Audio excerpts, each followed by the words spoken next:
आज हम बात करेंगे एकीकरण के समय कश्मीर रियासत से मिलने वाली चुनौतियों के बारे में और आखिर क्यों भारत कश्मीर मुद्दे को संयुक्त राष्ट्र संघ में ले जाता है। जानने से पहले यदि आपने अभी तक इसका प्रथम भाग नहीं देखा है तो डिस्क्रिप्शन में लिंक दे रखा है, जाइए और तुरंत देख डालिए। आइए बात करते हैं उस महत्वपूर्ण सूबे की जो क्षेत्रफल के हिसाब से हैदराबाद से भी बड़ा था, परंतु इसकी आबादी महज 40 लाख थी। आज़ादी के वक्त यहाँ के महाराजा डोगरा वंश के हरि सिंह थे, एक हिंदू राजा, अधिकांश मुस्लिम प्रजा और इस रियासत की भौगोलिक स्थिति जो इस सूबे की निर्णयात्मक स्थिति को कठिन बना रही थी। यहाँ के महाराजा हरि सिंह को रियासत के प्रधानमंत्री रामचंद्र काक उकसाते हैं कि कश्मीर को एक आज़ाद राज्य होना चाहिए, उसे अपने भाग्य का फैसला खुद करना चाहिए। महाराजा कांग्रेस से नफरत करते थे, इसलिए वे भारत में शामिल नहीं होना चाहते थे और यदि वे पाकिस्तान में शामिल होते तो उनके हिंदू राजवंश के भाग्य का सूरज सदा के लिए अस्त हो जाता।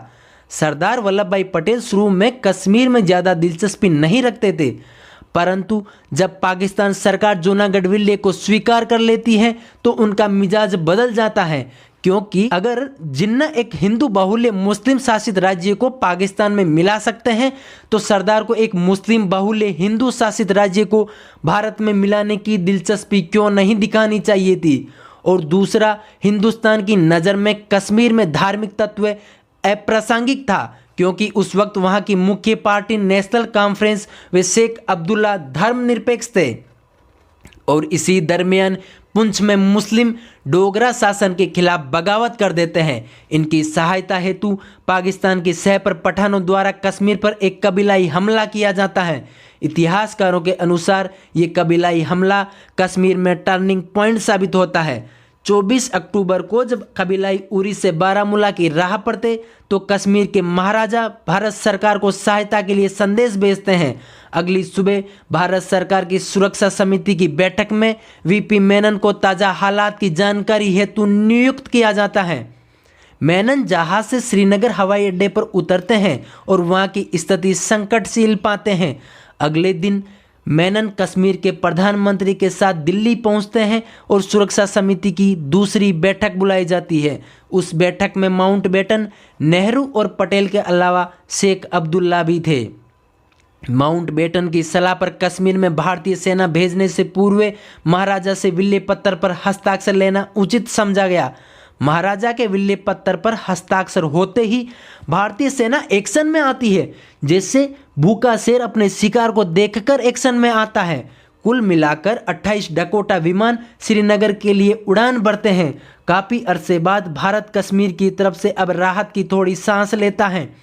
इस बीच प्रधानमंत्री नेहरू द्वारा शेख अब्दुल्ला को सरकार बनाने की तैयारी करने को कहा गया। इधर भारतीय सेना भी हमलावरों को घाटी से खदेड़ देती है। अब माउंटबेटन दोनों देशों के बीच शांति स्थापित करने के लिए मध्यस्थ की भूमिका निभाते हुए जनमत संग्रह का सुझाव देते हैं। पाकिस्तान का मानना था कि शेख अब्दुल्ला के रहते हुए वे जनमत संग्रह में कभी नहीं जीत सकता, अतः पाकिस्तान जनमत संग्रह के लिए सहमत होते हुए भी असहमत था। अंततः कोई फैसला नहीं होने की स्थिति में लॉर्ड माउंटबेटन की सलाह पर नेहरू 1 जनवरी 1948 को कश्मीर मुद्दे को संयुक्त राष्ट्र संघ में ले जाने का फैसला करते हैं। चूंकि अब कश्मीर का भारत में विलय हो गया था, इसलिए भारत चाहता था कि संयुक्त राष्ट्र पाकिस्तान के गैरकानूनी कब्जे वाले कश्मीर के उत्तरी इलाके को खाली करवाने में मदद करे। पाकिस्तान की तरफ से संयुक्त राष्ट्र संघ में जफरुल्लाह खान अपने देश का पक्ष प्रभावशाली तरीके से रखते हैं।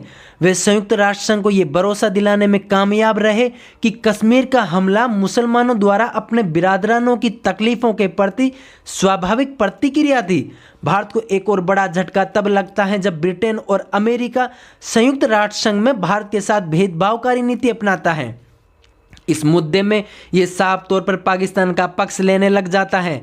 अब तो नेहरू भी इस बात पर पूरी तरह अफसोस कर रहे थे कि भारत ये मसला संयुक्त राष्ट्र संघ में क्यों लेकर गया। 1948 के आखिरी दिनों तक दोनों सेनाओं के मध्य लड़ाई चलती रही। अब भारत के लिए सबसे बड़ी उम्मीद शेख अब्दुल्ला ही थे, जो अपने लोगों के लिए लगातार संघर्ष कर रहे थे। आज भी ये मुद्दा जस का तस बना हुआ है। हालांकि अनुच्छेद 370 के खात्मे के बाद कश्मीर इतना अलग थलग नहीं रहा। भारत सरकार सांप्रदायिक दंगों से निजात पाने में कुछ हद तक सफल होकर कश्मीर के विकास के लिए प्रतिबद्ध दिखाई देती है। चलिए अब कमेंट सेक्शन में लिख भेजिए अपने भी विचार, और हाँ, लाइक एंड सब्सक्राइब करना बिल्कुल ना भूलें।